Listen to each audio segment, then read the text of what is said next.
تو پیارے نبی حضرت محمد رسول اللہ صلی اللہ علیہ وسلم سے اگر معلوم کریں یا رسول اللہ کون لوگ ہیں جو اس رمضان میں بھی، ایسے کون لوگ ہوں گے جو یہ روزہ رکھنے کے بعد بھی، ایسے کون ہیں جو رمضان کا مہینہ پانے کے بعد بھی، ایسے کون ہیں جو ان مقدس ساعتوں میں آ جانے کے بعد بھی پھر بھی اللہ ان سے راضی نہیں ہے، پھر بھی اللہ ان سے ناراض ہے، پھر بھی ان کی عبادت قبول نہیں ہے، ان کا روزہ قبول نہیں ہے اور ان کی عبادتیں نہیں اللہ تبارک و تعالیٰ مان رہا، ایسے کون لوگ ہیں؟ تو حدیث پاک میں آتا ہے ہاں ایسے بھی ہیں، 4 لوگ ایسے ہیں، 4 لوگ ہیں ایسے جن کی عبادت قبول نہیں ہوتی، مردوں میں بھی ہیں وہ عورتوں میں بھی ہیں، 4 ایسے ہیں بد نصیب جو روزہ رکھنے کے بعد بھی ایسے جیسے بھوکے ہی ہیں، ایسے 4 ہیں جن کی اللہ تبارک و تعالیٰ کو بھوکا رہنا بھی پسند نہیں آیا، ایسے 4 ہیں جو روزہ رکھ کے بھی سجدہ کرتے ہیں خدا کو وہ سجدہ قبول نہیں ہے، ایسے 4 ہیں جو لوگوں کو صدقہ خیرات بانٹتے پھر رہے ہیں پھر بھی ان کی یہ ادا اللہ کو بھا نہیں رہی۔ کون ہے بھائی وہ 4 لوگ؟ مردوں میں بھی ہیں عورتوں میں بھی ہیں، ان 4 میں سے پہلے تلاش کر لیں کہیں اللہ معاف فرمائے کہ ہم میں سے کوئی شامل تو نہیں۔ اگر ہماری گنتی ان 4 لوگوں میں ہوتی ہے تو اس کا مطلب ابھی ہم خسارے میں ہیں، ابھی ہم نقصان میں ہیں، ابھی ہم پریشانی میں ہیں۔ کون ہیں وہ 4 لوگ؟ آیا کہ سب سے پہلے رمضان کے اندر اس بندے کی مغفرت نہیں ہوگی، اللہ تعالیٰ اس کی دعا قبول نہیں فرمائیں گے جو بندہ شراب کا عادی ہو جائے اور رمضان کے اندر بھی شراب پینی بند نہ کرے تو اس کی مغفرت نہیں ہوگی۔ اب سارے کہنے گے شکر ہے بھائی ہم تو ان میں ہیں نہیں اکثریت، چلو ایک منزل تو پار ہوئی کہ وہ تو شرابی تو معاشرے میں بہت کم ہوتے ہیں، آدھوں نے شکر ادا کیا ہوگا کہ چلو جی ایک کیٹاگری میں سے تو ہم نکل گئے، پہلے والے فیس میں سے تو گاڑی آگے چل پڑی۔ فرمایا اس بندے کی بھی عبادت قبول نہیں، اس کا روزہ نہیں قبول، اس کی کوئی عبادت اللہ تعالیٰ کو پسند نہیں۔ یا اللہ کس کی پسند نہیں؟ نبی علیہ السلام نے فرمایا جو بندہ اپنے ماں باپ کا نافرمان ہے، جو بندہ اپنے ماں باپ کے آگے بدتمیزی کرتا ہے، جو بندہ اپنی ماں کا کہنا نہیں مانتا، جو اپنے باپ کا کہنا نہیں مانتا، جو من مرضیاں کرتا پھرتا ہے، جس نے ماں باپ کی رضامندی حاصل نہیں کی، رمضان میں اس کی مغفرت نہیں ہو سکتی ہے۔ پھنس گئے بہت سارے لوگ، کئیوں کی گاڑی رک گئی ہے، بڑی بدتمیزی کرتے ہیں باپ کے ساتھ، بڑی سخت لہجے میں بولتے ہیں ماں کے ساتھ کہ پتہ نہیں تجھے میں نے روزہ رکھا ہوا ہے۔ ایسے روزے کا کیا کرنا جو روزہ قبولیت جن سے ہونا ہے، جن کی وجہ سے روزہ قبول ہوگا، جن کے ادب کی وجہ سے روزہ قبول ہوگا، جن کے آگے نظریں جھکانے سے روزہ قبول ہوگا، جن کے پاؤں دبانے سے روزہ قبول ہوگا، تو ان سے بدتمیزی کرتا پھرتا ہے، ایسے بندے کی رمضان میں مغفرت نہیں ہو سکتی ہے۔ چنگے چنگے لوگ، اچھے اچھے لوگ جو باہر دنیا میں بڑے ولی بنے نظر آتے ہیں، ماں باپ کا احترام نہیں کرتے، اپنے ماں باپ کے پاؤں نہیں دباتے۔ ایک صاحب تھے بڑے معمولی سے دیندار، اور جو دعا کرتے تھے قبول ہو جاتی تھی، اور حالانکہ کئی گناہ بھی کرتے تھے۔ تو بڑے حیران ہوئے امام صاحب، پوچھنے لگے تو کرتا ایسا کیا ہے؟ کہتا میں نے تو آج تک یہ دیکھا ہے کہ جو بھی مانگا ہے وہ قبول ہو جاتا ہے۔ کہاں جا کے مانگتا ہے؟ تو نماز پڑھتا ہے نکل جاتا ہے، کوئی لمبی دعائیں نہیں مانگتا۔ کہتا روز رات کو جب گھر جاتا ہوں نا، اپنے باپ کے اطمینان سے بہت دیر پاؤں دباتا ہوں، پھر اپنی ماں کے پیر دباتا ہوں، پھر ان کے دونوں پاؤں کو اپنی بازوؤں میں لپیٹ کے سر رکھ دیتا ہوں اللہ تعالیٰ کی حضور، اور پھر میں نے آج تک اپنے ماں باپ کے قدموں میں سر رکھ کے اپنے اللہ کے آگے جو کچھ مانگا ہے وہ عطا ہوا ہے، آج تک کوئی دعا رد نہیں ہوئی ہے۔ خود پیارے پیغمبر کہیے صلی اللہ علیہ وسلم نے فرمایا کہ اگر میری امی زندہ ہوتی اور بلال تکبیر کہتے میں نماز کے لیے چلا جاتا، مصلی پہ کھڑا ہو جاتا، اور فرمایا میری والدہ آواز مارتی محمد، تو فرمایا میں نماز چھوڑ کے اپنی ماں کے پاس جاتا۔ اب جو لوگ اس گناہ میں ملوث ہیں، رمضان میں بھی کتنا خوبصورت موقع ہے کتنے پیارے دن ہیں، کتنی پیاری راتیں، کتنا پیارا ساتھ ہے. اور اب تو اللہ تعالیٰ نے کتنی آسانی کروا دی کہ یہی جو واٹس ایپ ہے، یہی جو آپ کے ہاتھ میں موبائل پکڑا ہوا ہے، اگر ماں باپ دور بھی ہیں تو معافی کے چند جملے ندامت کے آنسوؤں کے ساتھ واٹس ایپ پہ ریکارڈ کر کے بھیجنے ہیں. چند باتیں فون پہ اپنی ماں سے کرنی ہے، اپنے باپ سے کرنی ہے. اور ماں باپ کے اللہ نے مادہ رکھا ہے معاف کرنے کا. اگر روزے دار اپنے والدین کو راضی کر لے گا تو پھر اللہ تبارک و تعالیٰ اس کا روزہ قبول کر لیں گے انشاءاللہ. اور جنہوں نے ماں باپ کو ستایا بہت ہے نا، اور ماں باپ چلے گئے دنیا میں سے، بڑی بدتمیزیاں کی ماں باپ کے ساتھ، روزانہ ہر ایک نماز کے بعد، روزانہ صبح کو، دوپہر کو، شام کو، افطار کے وقت، سحری کے وقت کثرت سے اپنے ماں باپ کے لیے مغفرت کی دعائیں مانگیں، کثرت سے اپنے ماں باپ کے لیے قرآن پاک پڑھ کے ان کو ایصال ثواب کریں. تب بھی اللہ تبارک و تعالیٰ راضی ہو جائیں گے جب آپ بار بار اپنے ماں باپ کی مغفرت کی دعائیں مانگیں گے. بغیر ماں باپ کی رضامندی کے یہ روزہ آگے چلنے والا ہے نہیں. اب تیسرا بندہ بھی ہے بھائی، تیسرا بندہ بھی ہے جس کا کام پھنسا ہوا ہے. ایک اور ہے جس کا روزہ قبول نہیں ہو رہا. کون ہے بھائی تیسرا بندہ؟ کون پھنس گیا؟ اب تیسرا بندہ وہ ہے جو رشتہ داریوں میں درار ڈالتا ہے، جو صبح شام رشتہ داریاں توڑتا ہے، جو رشتہ داروں کو دھمکیاں دیتا ہے، جو قطع رحمی کرتا ہے، جن کو اللہ اس کے رسول صلی اللہ علیہ وسلم نے آپ کے قرابت دار بنایا ہو. صبح شام صرف انہی کی برائیاں، صبح شام ایک رشتہ دار کو دوسرے رشتہ دار سے لڑاتا ہے، صبح شام اپنے پاس سے ایک خواب بناتا ہے کہ وہ رشتہ دار میرے خلاف ایسا کر رہا ہوگا، پھر دوسرے کو بتاتا ہے کہ اس کے خلاف یہ کرو. یہ سارا دن روزہ رکھتا رہے، نماز پڑھتا رہے، صدقے دیتا رہے، جب تک قطع رحمی کے معاملے کے اندر رسول اللہ کی پیروی اختیار نہیں کرتا، رشتہ داروں میں درار ڈالنی بند نہیں کرتا، تب تک اس کا روزہ قبول ہونے والا ہے نہیں ہے. آسیدہ سمجھا کہ نہیں سویر نو سحری کرنی ہے بہترین، اور شام نو ودیا روزہ کھولنا، ہو گیا روزہ. بڑی مشکل ہے ڈگر پن گھٹ کی. اتنا آسان بھی نہیں ہے مسلمان ہونا. اعلیٰ ترین قوم ہے دنیا کی. اسلام آج دنیا کا سب سے بڑا مذہب ہے. کائنات میں اللہ تعالیٰ نے سب سے زیادہ عزتیں، طاقتیں، دولت، روئے زمین کے خطے، سب کچھ اس قوم کو عطا فرمایا. ایسے ہی نہیں عطا فرمایا، اللہ تعالیٰ نے اپنے پیارے نبی حضرت محمد رسول اللہ کو صاحب خلق عظیم بنایا. قرآن نے کہا کہ یا رسول اللہ آپ اخلاق میں سب سے اعلیٰ ہیں، اور پھر رسول اللہ نے اپنے اخلاق کو بانٹا پوری کائنات کے اندر. یہ امت اعلیٰ ترین امت اس لیے بنی کیونکہ ان کا کردار سب سے اعلیٰ ہے، اس لیے اللہ تبارک و تعالیٰ نے ان کو پسند فرمایا ہے. چوتھا بندہ بھی ہے. چوتھا تو بہت برا پھنسا ہوا ہے، کئیوں کی گاڑی وہیں رکی ہوئی ہے.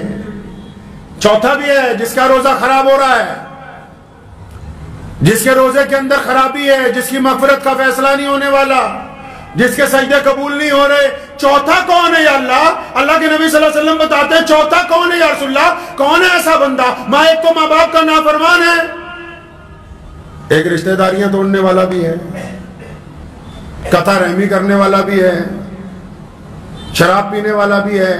اب یہ چوتھا کون پھنس گیا؟ اچھے نمازی ہیں جو اس میں شامل ہیں. فرمایا چوتھا بندہ وہ ہے جو اپنے دل کے اندر دوسروں کے لیے بغض رکھتا ہے، نفرت رکھتا ہے، کینہ رکھتا ہے، دوسروں کے لیے بلا وجہ نفرت دل میں رکھتا ہے. اب یہ نفرت رکھ کے سجدہ کر رہا ہے. اگر میری جیب میں، عام مثال دے رہا ہوں میں، کوئی قرآن حدیث میں نہیں ہے، اگر میری اوپر والی جیب میں پیسے ہوں، زیادہ سجدہ کروں گا گر جائیں گے. اگر اوپر والی جیب میں نعوذ باللہ کوئی نشے کی چیز ہو تو سجدہ کروں گا وہی گرے نا نیچے. کیا ہے اس دل کے اندر جو سجدہ کرتے ہو؟ فرمایا بغض رکھتے ہو دوسروں سے. دونوں صورتوں میں چغلی کو، غیبت کو، بہتان کو ایک ہی کیٹیگری میں محمد رسول اللہ نے رکھا. مان لیا کہ وہ بندہ شرابی ہے، مان لیا کہ اس بندے میں خرابی ہے، مان لیا چور ہے، ڈاکو ہے، عیاش ہے، بدماش ہے. لیکن اگر یہ بات تم اس کے منہ پہ کہتے اس کو برا لگتا کہ نہیں لگتا؟ برا لگتا. وہ تم سے لڑ پڑتا. تم منہ پہ اس لیے نہیں کہتے کہ منہ پہ کہوں گا تو یہ لڑ پڑے گا. تو نبی علیہ السلام نے فرمایا کہ اگر یہ اپنے بھائی کی غیبت کرتا ہے اس میں برائی ہے تو برائی کو بھی بیان کرنا فرمایا منع ہے، اور اگر اس میں برائی نہیں ہے، تم کہتے ہو کہ چور ہے وہ چور نہیں ہے، تم کہتے ہو بے ایمان ہے وہ بے ایمان نہیں ہے، تم کہتے ہو ریاکار ہے وہ ریاکار نہیں ہے، تم کہتے ہو زانی ہے وہ زانی نہیں ہے، اگر تم اپنے پاس سے بھی الزام لگاتے ہو، پہلی صورت میں غیبت ہے، اگر اس میں گناہ ہے تو غیبت کا گناہ، اور اگر اس میں وہ گناہ نہیں ہے تو بہتان کا گناہ۔ اب چگلیاں کرنے والے بھی خدا کے حضور بخشے جائیں گے کیا؟ اب بے ایمانیاں کرنے والے بھی روزے میں بخشے جائیں گے کیا؟ جن کے دل غیبت سے بھرے ہوئے ہوں، جو گھروں کے اندر اپنے گھروں میں اپنے بچوں کے ساتھ نفرت رکھتے ہوں، جو مسجد میں آتے ہوں پھر بھی پردھانتی جی کے چکر میں ایک دوسرے کی ٹانگ کھینچنے کی فکر میں رہتے ہوں، جو یہ سوچتے ہوں کہ فلاں کی خامی کیسے نکالیں، جو 24 گھنٹے اسی چکر میں، اب کسی گھر میں کوئی بہو ہے، کسی کی بیٹی بہو بن کے آ گئی، ہماری کہیں چلی گئی، ہم کہتے ہیں داماد اچھا ہو جائے لیکن ہمارا بیٹا اچھا نہ بنے اپنی بیوی کے لیے۔ داماد اچھا چاہیے، اپنا بیٹا اچھا نہیں ہو تمہاری بیوی کے لیے۔ روزہ بھی رکھتے ہو، اپنی بہو کی بے عزتی بھی کرتے ہو، روزہ بھی رکھتے ہو، اپنے بچوں کو بھی ڈانٹتے ہو، روزہ بھی رکھتے ہو، اپنے ماتحت کو بھی ڈانٹتے ہو۔ پتہ ہے نبی علیہ السلام نے آخری وقت میں کیا کہا؟ یہ صرف آج تک یہی بتاتے کہ یہی کہا میری امت کو بخش دو، میری امت کے لیے مغفرت کا فیصلہ ہو جائے، میری امت کا کیا ہوگا یا اللہ میری۔ لیکن نبی علیہ السلام نے آخری وقت میں اس کے علاوہ اور بہت سی باتیں کی، ان میں ایک بڑی پیاری بات ہے، فرمایا میں اس بات کے لیے بھی بڑا فکر مند ہوں کہ میرے بعد تم اپنے ماتحتوں کے ساتھ کیا کرو گے، میرے بعد تم اپنے نوکروں کے ساتھ کیسا معاملہ کرو گے، میرے بعد تم اپنے غلاموں کے ساتھ کیا کرو گے۔ جس نبی علیہ السلام نے زندگی میں ظاہری پردہ فرمانے کے وقت بھی اس بات کی فکر کی ہو کہ میرے بعد ماتحتوں کا کیا ہوگا، نوکروں کا کیا ہوگا، ملازموں کا کیا ہوگا، غریبوں کا کیا ہوگا، مسکینوں کا کیا ہوگا، پھر اس امت میں روزے فرض کر دیے گئے ہوں، ان فرض روزوں میں روزے دار بندہ اپنے گھر کے اندر ہی ایک بغض رکھتا ہو اپنے ہی دوستوں کے لیے، اپنے ماں باپ کے لیے، اپنی بیوی کے لیے، اپنے بھائی کے لیے، اپنے عزیز و اقارب کے لیے، اپنے نماز کے ساتھیوں کے لیے، پھر یہ سوچتا ہے کہ میرا روزہ ہو گیا۔ روزہ ہوا نہیں ہے، روزہ نہیں ہوا۔ روزہ تو برائیوں کو جلانے کا نام ہے، روزہ تو برائیوں کو ختم کرنے کا نام ہے۔ اچھا روزہ رکھنا چاہتے ہیں آپ، چاہتے ہیں کہ بہت خوبصورت روزہ ہو، روزے دار کو تو غصہ نہیں آتا، روزے دار کو غصہ نہیں آتا، اور جب غصہ آتا ہے، یہ کون کہتا ہے نہیں آتا؟ ارے آتا ہے غصہ، لیکن روزے دار غصے کا اظہار نہیں کرتا، روزے دار غصہ آنے کے بعد گالی نہیں دیتا، روزے دار غصہ آنے کے بعد غصے کو ضبط کر لیتا ہے، روزے دار غصہ آنے کے بعد ناراضگی کا اظہار نہیں کرتا۔ مطلب روزے دار کو غصہ تو آتا ہے لیکن یہ دوسرے کو غصے کا بتاتا نہیں ہے، کیونکہ یہ روزے دار ہے۔ روزے دار کا عمل اور اس کا کردار اچھا۔ روزہ رکھنا چاہتے ہیں، ماں باپ کی اطاعت کیجئے۔ ماں باپ کہہ رہے ہیں بیٹا جلدی گھر آ جاؤ، کہ نہیں ہم تو دیر سے آئیں گے۔ ماں باپ کہہ رہے ہیں فلاں کے ساتھ ملنا جلنا کم کر دو، نہیں ابا تمہیں نہیں پتا ہے۔ ماں باپ نے تمہارے اندر کچھ خرابیاں دیکھی، ان کی اصلاح کرتے ہیں، تم کہتے ہو کہ نہیں آپ کو عقل نہیں ہے۔ اگر آپ اچھا روزہ رکھنا چاہتے ہیں تو اپنے ماں باپ کی اطاعت کریں، اگر آپ اچھا روزہ رکھنا چاہتے ہیں تو تمام طرح کے نشے چھوڑنے کا عہد کریں اس رمضان المبارک میں۔ اگر آپ روزہ اچھا رکھنا چاہتے ہیں تو پھر سارا دن صرف اگر 5 نمازیں آپ جماعت سے پڑھ رہے ہیں، ان نمازوں کے بعد اگر وقت نہیں نہ مل رہا بہت زیادہ تلاوت کا، وقت نہیں مل رہا نا تسبیح کرنے کا، لیکن اگر آپ کاروبار میں برابر تولیں گے تو آپ کا روزہ اچھا گزرے گا۔ میرے والد صاحب شیخ اسلام مولانا حبیب الرحمان صاحب لدھیانوی رحمۃ اللہ علیہ، مجھے اچھی طرح یاد ہے کہ ایک مرتبہ گاڑیاں ہم لوگ ہر 1-2 سال بعد جب بدلتے ہیں تو ایک گاڑی فروخت کرنی تھی، تو ایک پروفیسر صاحب آ گئے یونیورسٹی سے، ان کو چاہیے تھی وہ گاڑی، تو اس کے ساتھ دفتر میں اندر بیٹھے تو فرمانے لگے کہ گاڑی کا تو معاملہ طے ہو گیا ہے، لیکن میں آپ کو بتا دوں چلتے چلتے فلاں چیز اس کی خراب ہو جاتی ہے۔ پھر تھوڑی دیر بعد کہنے لگے فلاں چیز اس کی بیٹری کی فلاں چیز خراب ہے تو وہ بھی رک سکتی ہے۔ تو 15 خرابیاں اس کو اپنی گاڑی کی، تو پروفیسر صاحب سردار جی تھے، ہنسنے لگے، کہنے مولانا صاحب گڈی بیچن نہیں بلایا کہ بجان نہیں بلایا تسی سانو؟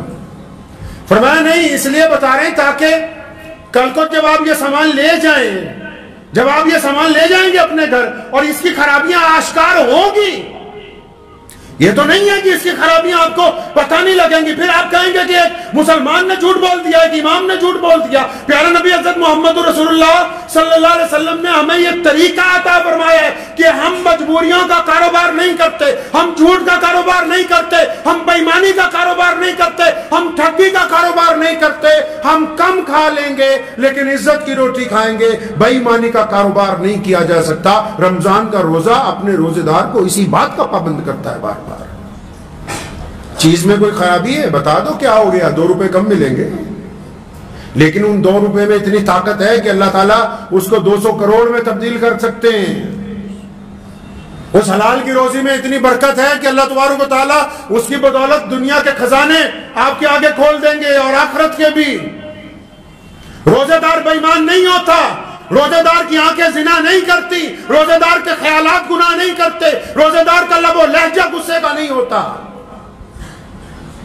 لیکن آپ لوگ دیکھیں کہ مسجدوں میں بعض اوقات جب رمضان شریف میں بعض حضرات ہوتے ہیں دیندار لوگوں کے پیچھے پڑے ہوئے ہوتے ہیں, اور دیندار لوگ بھی کیونکہ نئے نئے دیندار بنتے ہیں تو ذرا سا کوئی اگر ٹھوکر مار دے فوراً کہیں گے نا بھائی میں تو اللہ کے لیے کر رہا تھا, تو چاہتا تو آج سے نہیں کرتا میں. نبی علیہ السلام نے فرمایا دین کے معاملے میں اگر کوئی ملامت کرے آپ کو تو اس کو برداشت کرو, اپنا کام نہ چھوڑو. دنیا تو چاہتی ہے کہ آپ نیکی کے راستے سے ہٹ جائیں, دنیا چاہتی ہے کہ آپ اچھائی کے راستے سے ہٹ جائیں, لیکن اگر کوئی آپ کی برائی بھی کرے تو پوری طاقت کے ساتھ نیکی کی طرف آگے بڑھو. برائی کرنے والے پیچھے رہ جائیں گے, اللہ تعالیٰ آپ کو نیکی کی بدولت آگے لے کے جائیں گے انشاءاللہ تعالیٰ.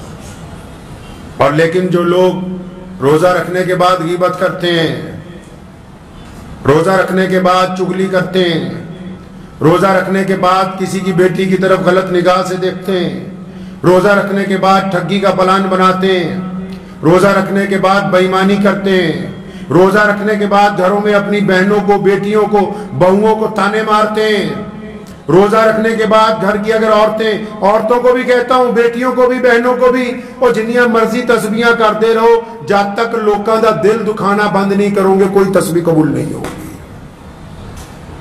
کوئی تسبیح قبول نہیں ہے. دوسرے کے دل میں آگ لگانے کے بعد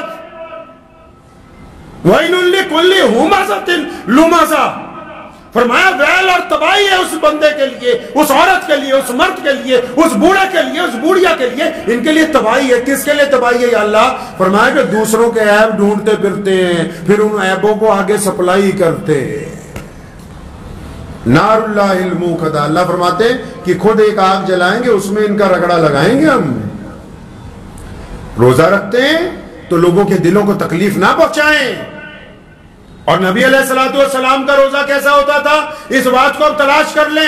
مجھے پتا ہے کہ آج بھارت کے مسلمانوں میں گھر گھر میں ہم لوگ مفتی بنے ہوئے ہیں, لیکن حضرت کبھی رمضان میں یہ بھی کوشش کر لیں کہ رسول اللہ صلی اللہ علیہ وسلم کس وقت اٹھتے تھے, کس وقت تسبیح پڑھتے تھے, کس وقت سحری کرتے تھے, سارا دن معمولات کے عادے پوچھو جا کے اپنی مسجد کا ائمہ کو, تاکہ پتہ لگے رمضان چلنا کیسے ہے, رمضان گزارنا کیسے ہے. ہماری افطاریاں دیکھ لیجئے آپ, افطاریاں دیکھ لیں ہماری. شام کو جب روزہ کھلنے کا وقت ہوگا, خدا کی قسم اتنا سامان ہماری افطاری میں ہوتا ہے, کوئی باہر کا آدمی دیکھ لے تو حیران رہ جائے کہ یہ کیا کرتے ہیں. بہترین قسم کے کھانے, بہترین قسم کے پکوڑے, طرح طرح کی حلوے, طرح طرح کی میٹھی کھیریں, طرح طرح کی کھجوریں, طرح طرح کے پھل, طرح طرح کے شربت, طرح طرح کی کولگیٹ اور طرح طرح کی کیا کہتے ہیں اس کو کولڈ ڈرنک.